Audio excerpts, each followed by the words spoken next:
1. The Arrest of Arsène Lupin. It was a strange ending to a voyage that had commenced in a most auspicious manner. The transatlantic steamship La Provence was a swift and comfortable vessel under the command of a most affable man.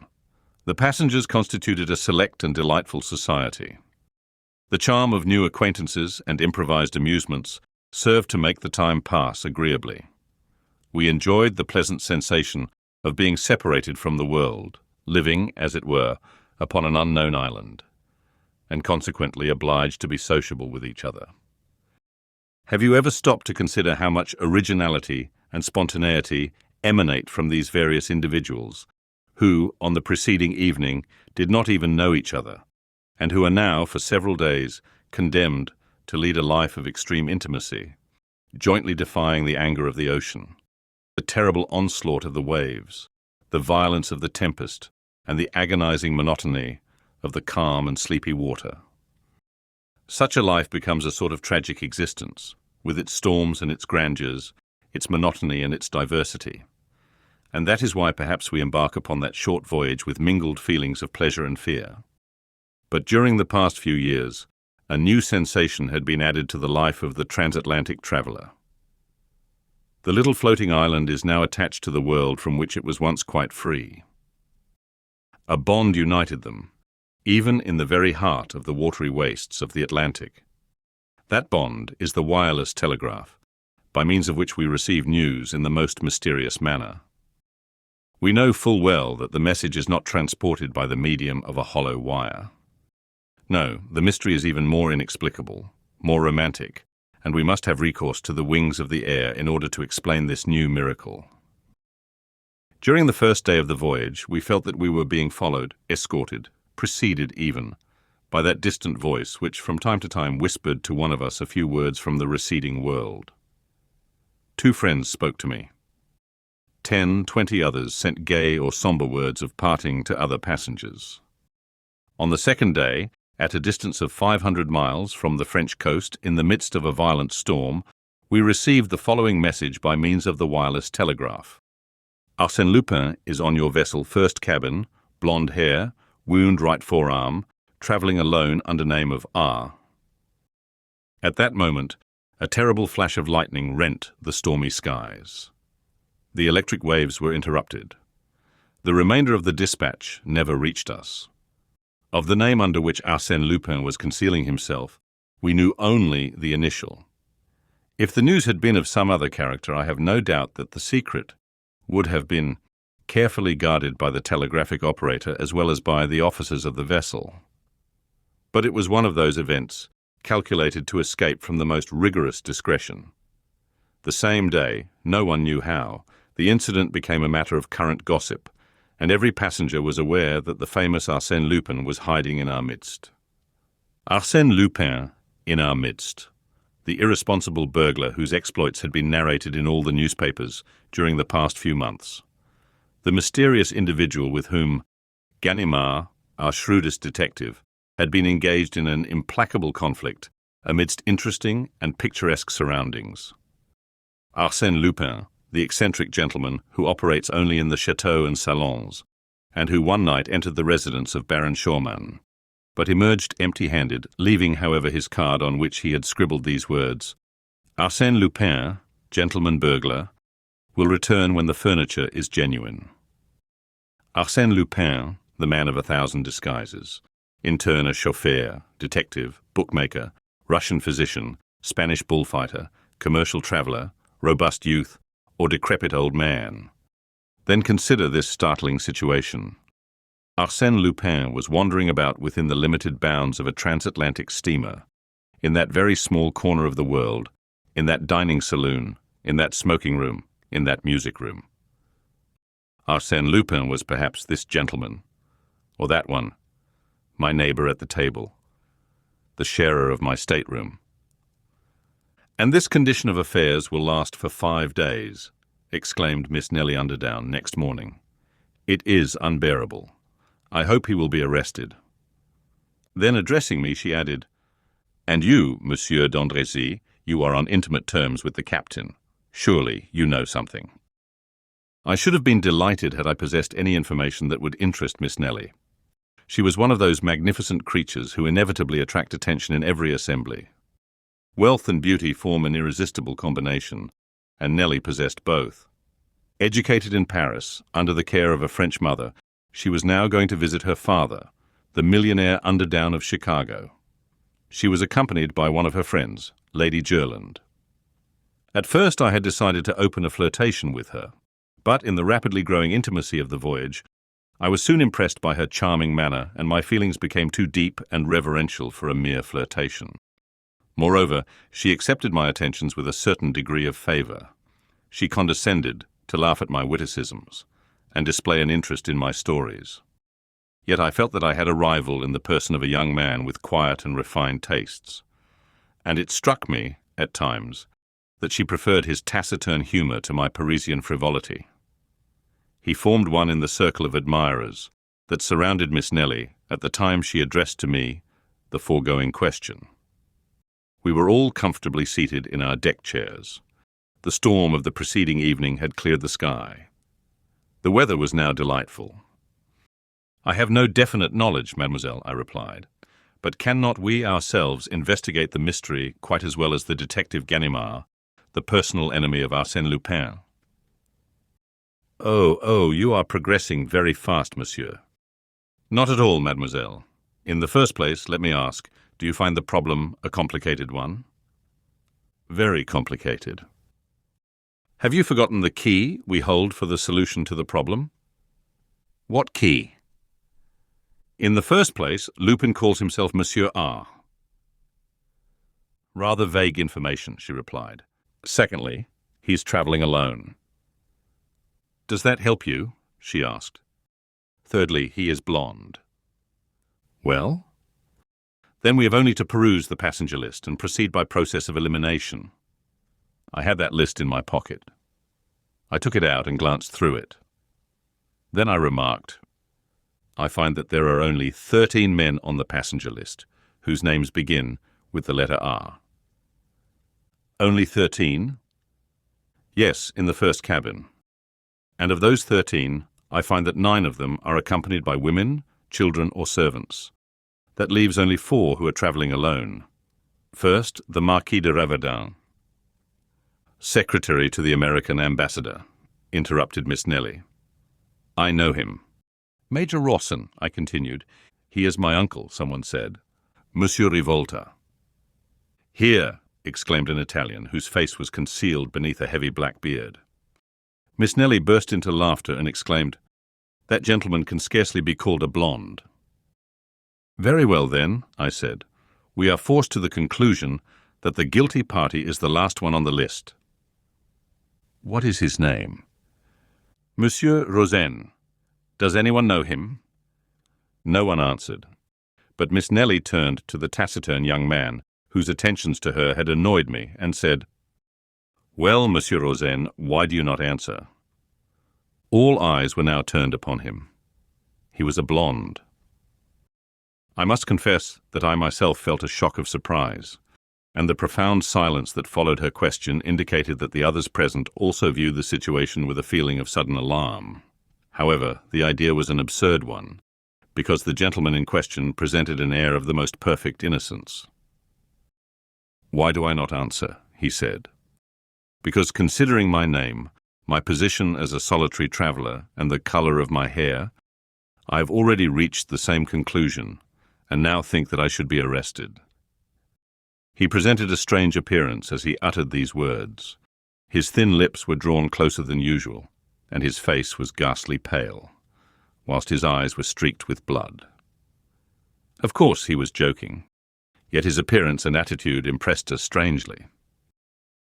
"But you have not the wound," said Miss Nellie naively. "That is true," he replied. "I lack the wound."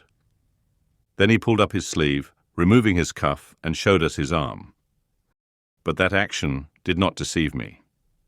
He had shown us his left arm, and I was on the point of calling his attention to the fact, when another incident diverted our attention. Lady Jerland, Miss Nellie's friend, came running towards us in a state of great excitement, exclaiming, "My jewels, my pearls, someone has stolen them all." No, they were not all gone, as we soon found out. The thief had taken only part of them, a very curious thing. Of the diamond sunbursts, jeweled pendants, bracelets and necklaces, the thief had taken, not the largest, but the finest and most valuable stones. The mountings were lying upon the table. I saw them there, despoiled of their jewels, like flowers, from which the beautiful coloured petals had been ruthlessly plucked. And this theft must have been committed at the time Lady Jerland was taking her tea, in broad daylight in a stateroom opening on a much-frequented corridor. Moreover, the thief had been obliged to force open the door of the stateroom, search for the jewel case, which was hidden at the bottom of a hat box, open it, select his booty and remove it from the mountings. Of course, all the passengers instantly reached the same conclusion. It was the work of Arsène Lupin. That day, at the dinner table, the seats to the right and left of Rozaine remained vacant, and during the evening it was rumoured that the captain had placed him under arrest, which information produced a feeling of safety and relief. We breathed once more. That evening, we resumed our games and dances. Miss Nelly, especially, displayed a spirit of thoughtless gaiety, which convinced me that if Rozaine's attentions had been agreeable to her in the beginning, she had already forgotten them. Her charm and good humour completed my conquest. At midnight, under a bright moon, I declared my devotion with an ardour that did not seem to displease her. But next day, to our general amazement, Rozaine was at liberty. We learned that the evidence against him was not sufficient. He had produced documents that were perfectly regular, which showed that he was the son of a wealthy merchant of Bordeaux. Besides, his arms did not bear the slightest trace of a wound. "Documents! Certificates of birth!" exclaimed the enemies of Rozaine. "Of course Arsène Lupin will furnish you as many as you desire. And as to the wound, he never had it, or he has removed it." Then it was proven that at the time of the theft, Rozaine was promenading on the deck, to which fact his enemies replied that a man like Arsène Lupin could commit a crime without being actually present. And then, apart from all other circumstances, there remained one point, which even the most sceptical could not answer.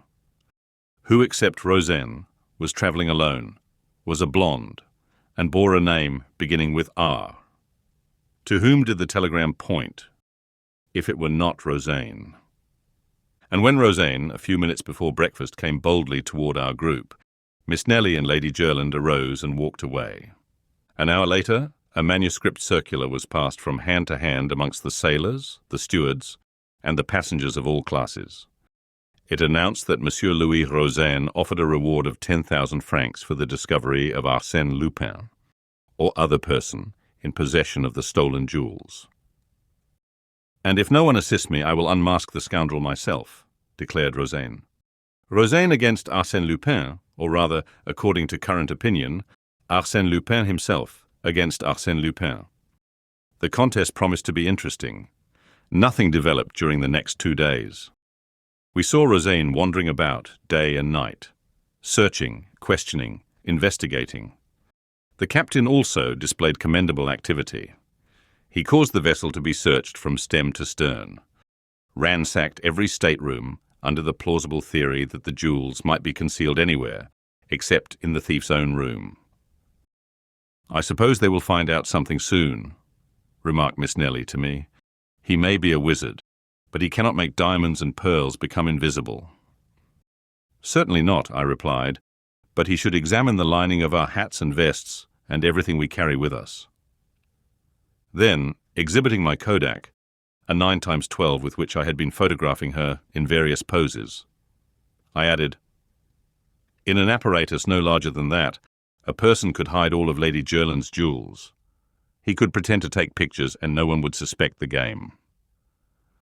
"But I have heard it said that every thief leaves some clue behind him."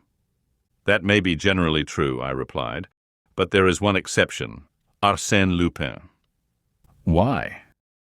"Because he concentrates his thoughts not only on the theft, but on all the circumstances connected with it that could serve as a clue to his identity." "A few days ago you were more confident." "Yes, but since then I have seen him at work." "And what do you think about it now? she asked. Well, in my opinion, we are wasting our time. And as a matter of fact, the investigation had produced no result. But in the meantime, the captain's watch had been stolen. He was furious. He quickened his efforts and watched Rosaine more closely than before. But on the following day, the watch was found in the second officer's collar box. This incident caused considerable astonishment and displayed the humorous side of Arsène Lupin, burglar though he was, but dilettante as well. He combined business with pleasure. He reminded us of the author who almost died in a fit of laughter, provoked by his own play. Certainly, he was an artist in his particular line of work, and whenever I saw Rosaine, gloomy and reserved, and thought of the double role that he was playing, I accorded him a certain measure of admiration. On the following evening, the officer on deck duty heard groans emanating from the darkest corner of the ship. He approached and found a man lying there, his head enveloped in a thick grey scarf, and his hands tied together with a heavy cord. It was Rosaine. He had been assaulted, thrown down, and robbed. A card, pinned to his coat, bore these words: Arsène Lupin accepts with pleasure the 10,000 francs offered by Monsieur Rosaine. As a matter of fact, the stolen pocketbook contained 20,000 francs. Of course, some accused the unfortunate man of having simulated this attack on himself. But apart from the fact that he could not have bound himself in that manner, it was established that the writing on the card was entirely different from that of Rosaine, but on the contrary, resembled the handwriting of Arsène Lupin, as it was reproduced in an old newspaper found on board. Thus it appeared that Rosaine was not Arsène Lupin, but was Rosaine, the son of a Bordeaux merchant, and the presence of Arsène Lupin was once more affirmed, and that in a most alarming manner. Such was the state of terror amongst the passengers, that none would remain alone in a stateroom or wander singly in unfrequented parts of the vessel. We clung together as a matter of safety. And yet the most intimate acquaintances were estranged by a mutual feeling of distrust. Arsène Lupin was now anybody and everybody. Our excited imaginations attributed to him miraculous and unlimited power. We supposed him capable of assuming the most unexpected disguises, of being by turns the highly respectable Major Rawson or the noble Marquis de Raverdan, or even, for we no longer stopped with the accusing letter of R, or even such or such a person well known to all of us, and having wife, children, and servants. The first wireless dispatches from America brought no news. At least the captain did not communicate any to us. The silence was not reassuring. Our last day on the steamer seemed interminable. We lived in constant fear of some disaster. This time it would not be a simple theft or a comparatively harmless assault. It would be a crime, a murder. No one imagined that Arsène Lupin would confine himself to those two trifling offences. Absolute master of the ship, the authorities powerless, he could do whatever he pleased. Our property and lives were at his mercy. Yet those were delightful hours for me, since they secured to me the confidence of Miss Nelly. Deeply moved by those startling events, and being of a highly nervous nature, she spontaneously sought at my side a protection and security that I was pleased to give her. Inwardly, I blessed Arsène Lupin. Had he not been the means of bringing me and Miss Nelly closer to each other? Thanks to him, I could now indulge in delicious dreams of love and happiness, dreams that I felt were not unwelcome to Miss Nelly. Her smiling eyes authorized me to make them. The softness of her voice bade me hope. As we approached the American shore, the active search for the thief was apparently abandoned, and we were anxiously awaiting the supreme moment in which the mysterious enigma would be explained. Who was Arsène Lupin? Under what name, under what disguise was the famous Arsène Lupin concealing himself? And at last that supreme moment arrived. If I live 100 years, I shall not forget the slightest details of it. "How pale you are, Miss Nelly," I said to my companion as she leaned upon my arm, almost fainting. "And you," she replied. "Ah, you are so changed. Just think, this is a most exciting moment, and I am delighted to spend it with you, Miss Nelly. I hope that your memory will sometimes revert. But she was not listening. She was nervous and excited. The gangway was placed in position, but before we could use it, the uniformed customs officers came on board. Miss Nelly murmured, "I shouldn't be surprised to hear that Arsène Lupin escaped from the vessel during the voyage. Perhaps he preferred death to dishonor, and plunged into the Atlantic rather than be arrested." "Oh, do not laugh," she said. Suddenly I started, and in answer to her question, I said, "Do you see that little old man standing at the bottom of the gangway? With an umbrella and an olive green coat? It is Ganimard." "Ganimard?" "Yes, the celebrated detective who has sworn to capture Arsène Lupin. Ah, I can understand now why we did not receive any news from this side of the Atlantic. Ganimard was here, and he always keeps his business secret." "Then you think he will arrest Arsène Lupin?" "Who can tell? The unexpected always happens when Arsène Lupin is concerned in the affair." "Oh," she exclaimed with that morbid curiosity peculiar to women. "I should like to see him arrested." "You will have to be patient. No doubt, Arsène Lupin has already seen his enemy, and will not be in a hurry to leave the steamer." The passengers were now leaving the steamer. Leaning on his umbrella, with an air of careless indifference, Ganimard appeared to be paying no attention to the crowd that was hurrying down the gangway. The Marquis de Raverdin, Major Rawson, the Italian revolter, and many others had already left the vessel before Rozaine appeared. Poor Rozaine. "Perhaps it is he, after all," said Miss Nelly to me. "What do you think?" "I think it would be very interesting to have Ganimard and Rozaine in the same picture. You take the camera. I am loaded down." I gave her the camera, but too late for her to use it. Rozaine was already passing the detective. An American officer, standing behind Ganimard, leaned forward and whispered in his ear. The French detective shrugged his shoulders, and Rozaine passed on. Then, my God, who was Arsène Lupin? "Yes," said Miss Nelly, aloud, "who can it be?" Not more than 20 people now remained on board. She scrutinized them one by one, fearful that Arsène Lupin was not amongst them. "We cannot wait much longer," I said to her. She started toward the gangway. I followed. But we had not taken 10 steps when Ganimard barred our passage. "Well, what is it?" I exclaimed. "One moment, monsieur. What's your hurry?" "I am escorting mademoiselle." "One moment," he repeated in a tone of authority. Then, gazing into my eyes, he said, "Arsène Lupin, is it not?" I laughed and replied, "No, simply Bernard d'Andrézy." "Bernard d'Andrézy died in Macedonia 3 years ago." "If Bernard d'Andrézy were dead, I should not be here. But you are mistaken. Here are my papers. They are his, and I can tell you exactly how they came into your possession." "You are a fool," I exclaimed. "Arsène Lupin sailed under the name of Yes, another of your tricks, a false scent that deceived them at Havre. You play a good game, my boy, but this time luck is against you." I hesitated a moment. Then he hit me a sharp blow on the right arm, which caused me to utter a cry of pain.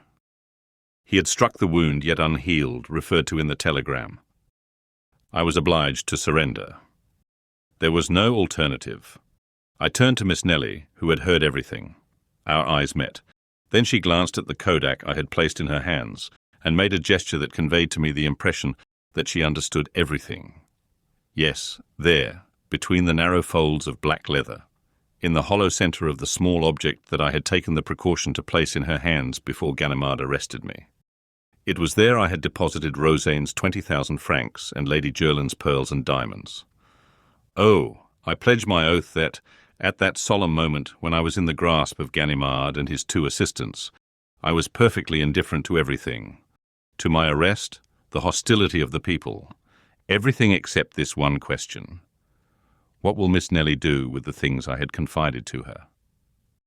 In the absence of that material and conclusive proof, I had nothing to fear. But would Miss Nellie decide to furnish that proof? Would she betray me? Would she act the part of an enemy who cannot forgive, or that of a woman whose scorn is softened by feelings of indulgence and involuntary sympathy? She passed in front of me. I said nothing, but bowed very low.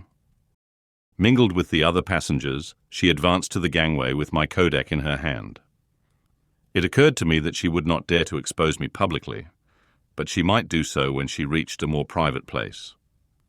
However, when she had passed only a few feet down the gangway, with a movement of simulated awkwardness, she let the camera fall into the water between the vessel and the pier.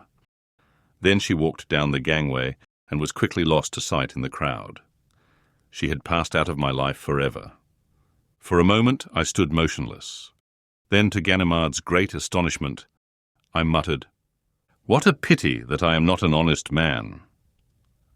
Such was the story of his arrest as narrated to me by Arsène Lupin himself.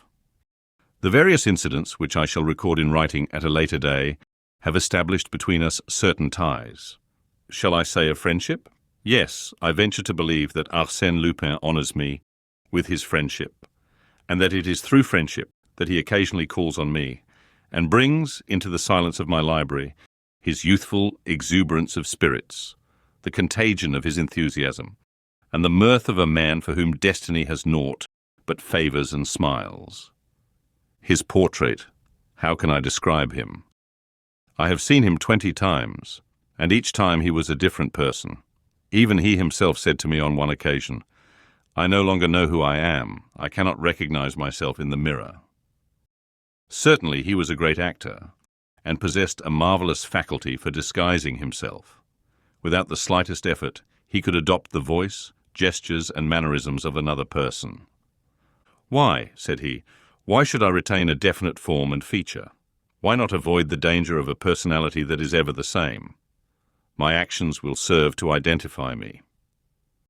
Then he added with a touch of pride, "So much the better if no one can ever say with absolute certainty, 'There is Arsène Lupin.'